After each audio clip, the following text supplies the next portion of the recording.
내고장 7월은 청포도가 익어가는 시절. 딱 이 구절만 들어도 대한민국 사람이라면 누구나 한 번은 들어본 시. 내가 바라는 손님은 조선 광복. 중고등학교 시절 참 열심히 즐거워가며 외웠던 이육사 시인의 청포도입니다. 그런데 알고 보면 이육사 시인은 단순히 저항 시인을 넘어 훨씬 더 투사의 이미지가 강한 독립운동가였습니다. 오늘은 조선 독립을 위해 그 누구보다 치열한 삶을 살았던 이육사 시인에 대해 알아보려 합니다.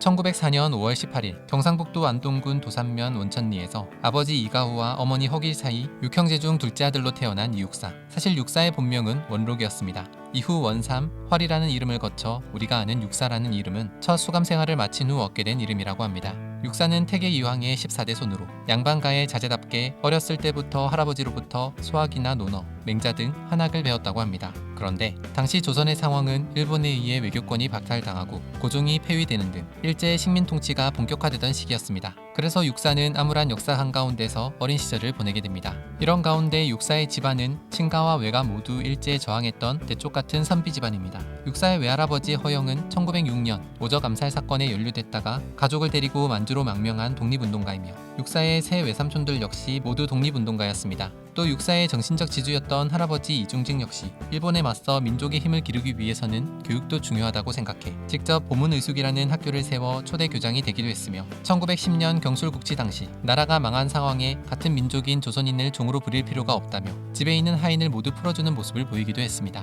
훗날 육사가 저항 정신을 가지고 항일운동에 적극적으로 뛰어든 데는 바로 이런 집안의 영향도 어느 정도 작용을 했을 것입니다. 그러다 육사가 12살이 되던 1915년 집안의 대들보였던 할아버지가 세상을 떠나고 가세마저 기울어지기 시작하자 가족들은 고향인 원촌을 떠나 신평을 거쳐 대구로 이사를 가게 됩니다. 가난하고 힘든 시절이었지만 육사의 형제들은 유난히 우애가 좋기로 소문이 자자했습니다. 어렸을 때부터 함께 모여 시를 발표하고 논평하며 자기들끼리 장원을 가리기도 했는데 그때마다 번번이 육사가 장원을 차지했다고 합니다. 이렇게 사이가 좋았던 형제들은 나중에 모두 항일운동에 뛰어들어 6형제 중 넷이 첫 옥살이를 함께 할 정도로 함께 고초를 겪었습니다. 하지만 육사와 함께 항일운동을 했던 형제들의 삶은 모두 비극으로 마무리되었습니다. 육사와 함께 의열단에 가입해 활발하게 독립운동을 한 맏형 원기는 일제에 당한 고문 후유증으로 일찍 세상을 떠났으며 육사의 세 동생은 광복 후 오히려 떵떵거리며 사는 친일파들이 꼴보기 싫어 월북을 했다고 합니다. 그리고 이 때문에 육사 가문의 후손들은 빨갱이 아니냐는 연좌제의 고통에 오히려 집안 내력마저 숨기며 살아야 했다고 합니다.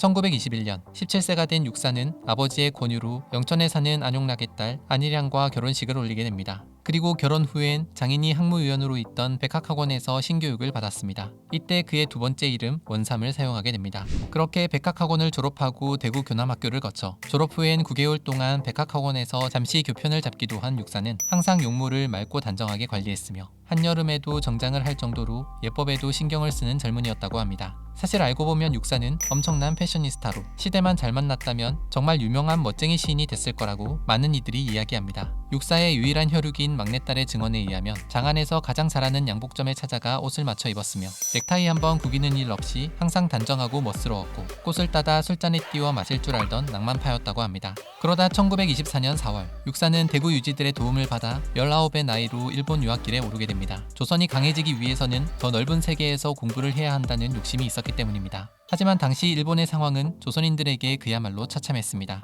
육사가 유학 가기 전 해인 1923년 일본엔 관동 대지진이 일어나 수십만 명이 죽거나 다쳤으며 이로 인해 일본 사회는 큰 혼란에 빠져 있었습니다. 그러자 일본 정부는 일본 국민들의 분노를 다른 곳으로 돌리기 위해 조센징이 우물에 독을 탔다, 조센징이 불을 질렀다 는 등의 헛소문을 냈고 그 결과 아무런 죄가 없는 조선인들이 성난 일본 군중들에게 무차별적으로 학살을 당한 사건이 일어난 것입니다. 이때 죽은 조선인이 공식적으로는 6천여 명, 비공식적으로는 2만여 명으로 육사는 이 사건을 계기로 나라 없는 서름과 함께 더욱더 조국 독립을 향한 뜻을 품게 되었습니다. 그리고 1925년 1월 육사는 건강상의 문제로 급히 다시 귀국길에 오르게 되고 그러면서 본격적으로 독립운동도 시작했습니다. 먼저 형 원기와 동생 원유와 함께 항일 독립운동을 위한 무장단체인 의열단에 가입을 하고 수시로 중국을 오가며 국내 소식과 군에 필요한 돈을 전달하는 활동을 했습니다. 또 한편으로는 일본 경찰이나 군인, 친일파를 처단할 수 있는 방법도 모색하기 시작한 것입니다.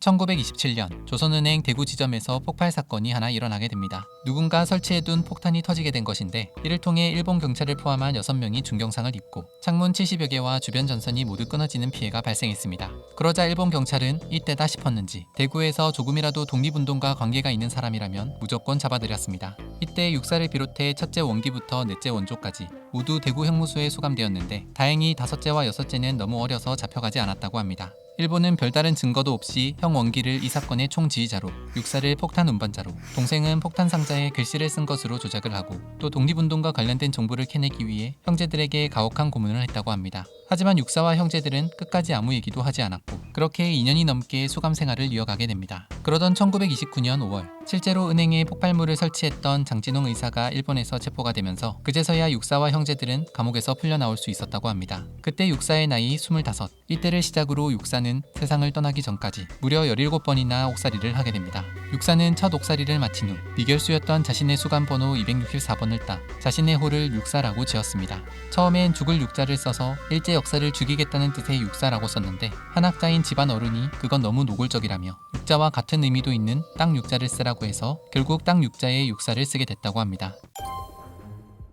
육사는 출소한 이듬해부터 중해일보 대구지구 기자로 일하며 본격적으로 기자 생활을 시작하게 됩니다. 식민지 현실에서 신문은 지식인들이 자신의 생각과 의견을 표현할 수 있는 중요한 통로였기 때문입니다. 그러면서 육사는 이활이라는 이름으로 일본에 저항하는 의지를 담은 자신의 첫 시, 말을 발표했으며 또 대구 이육사란 필명으로 글을 발표하기도 합니다. 그런데 첫 시를 발표하고 얼마 되지 않아 1930년 1월 중순 광주에서 시작된 광주 학생 항일 운동이 대구까지 번져 동맹 휴학 사태가 일어나게 됩니다. 또 얼마 후엔 일본을 반대하는 내용의 전단이 전봇대에 붙고 거리에 뿌려지는 대구 경문 사건이 일어나기도 했습니다. 이때 일제는 이 사건의 배후로 육사를 지목했고 육사는 또 연달아 옥고를 치르게 됩니다. 그리고 가면 갈수록 육사에 대한 일제의 감시는 더욱 심해졌습니다.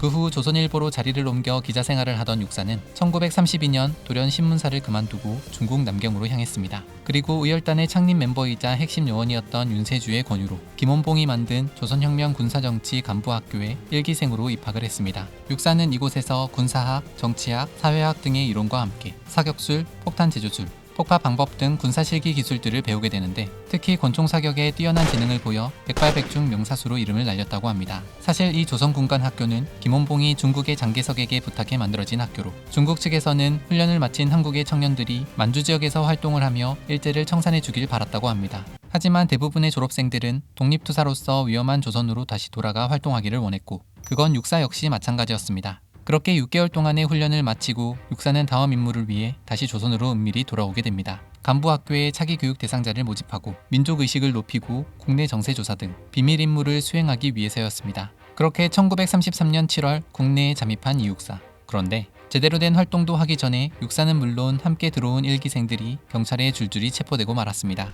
바로 육사와 함께 군사정치 간부학교 일기생 동기였던 처남 안병철이 고문에 못 이겨 그만 동료들을 자백하고 만 것입니다. 1934년 3월 처남의 자수로 일본 경찰에 붙잡혀 서대문 형무소로 수감이 된 이육사. 당시 육사는 아내가 새 한복을 넣어주면 단 며칠 만에 옷이 피범벅이 돼 나올 정도로 혹독한 고문과 매질을 당했다고 합니다. 그러면서도 육사는 끝까지 나는 모른다며 비밀을 지켰고 결국 석 달 뒤인 6월 석방이 될 수 있었다고 합니다. 그리고 이 일로 육사는 장인에게 편지를 보내 더러운 혈통을 물려받은 딸과 함께 살 수 없으니 딸을 데려가라며 크게 분노했고 처남과는 아예 절연을 했다고 합니다.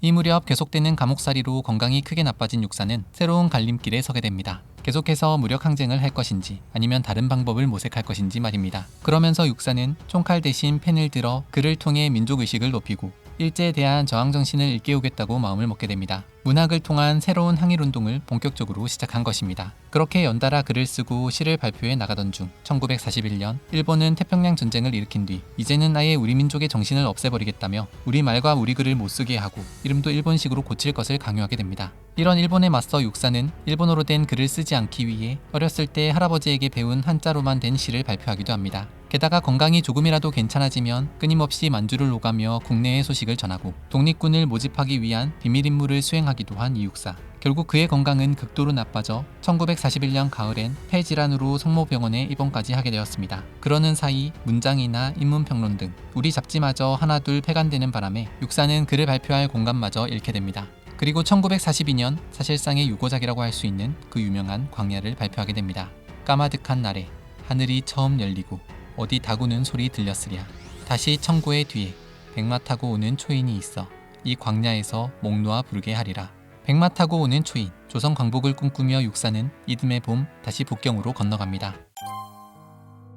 중국으로 건너간 육사는 대한민국 임시정부를 찾아갔습니다. 그리고 무기를 국내에 들여와 일본과 직접 싸울 것을 주장하며 방법을 찾기 위해 동분서주하게 됩니다. 그러다 1943년 7월 육사는 어머니와 형의 제사를 치르기 위해 잠시 조선으로 들어오게 되는데 그만 동대문 형사들에게 체포되고 말았습니다. 이후 일본 영사관을 거쳐 중국 베이징 동창후통의 지하감옥으로 옮겨졌고 끔찍한 고문에 시달려야 했습니다. 결국 1944년 1월 16일 새벽 5시 41살의 이육사는 고통 속에 눈을 감게 됩니다. 죽기 전 육사의 마지막 조서에 쓰인 내용은 나는 모른다, 뭐든지 모른다 는 말뿐이었다고 합니다. 그리고 육사가 그토록 바랐던 조선의 광복, 백마탄 초인은 그가 세상을 떠난 다음 해에 찾아왔습니다. 그토록 꿈꾸던 해방을 고작 1년 남겨두고 타국의 차디찬 지하 감옥에서 세상을 떠난 이육사. 그 후 육사의 동생이자 문학평론가였던 이원조는 1946년 육사의 유고 시집을 출간했습니다. 육사는 그렇게 17차례나 되는 감옥살이를 하면서도 생의 마지막 순간까지도 조선 독립을 위한 의지를 꺾지 않았습니다. 그리고 일제강점기를 거쳐간 수많은 문인들 중 가장 적극적이고 가장 진취적으로 제 한 몸을 불태웠습니다. 그리고 언젠가 꼭 조선의 광복이 이루어질 것이라 믿고 꿈꾸며 희망을 노래했습니다. 바로 이렇게 말입니다.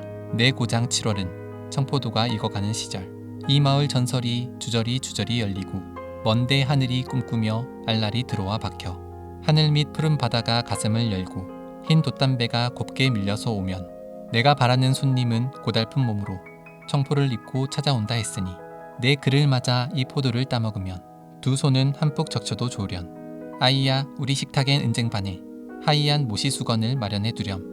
지금까지 참담하고 암담했던 시절에도 끝까지 조선 독립에 대한 희망을 잃지 않고 싸웠던 독립투사이자 민족시인 이육사에 대해 알아봤습니다.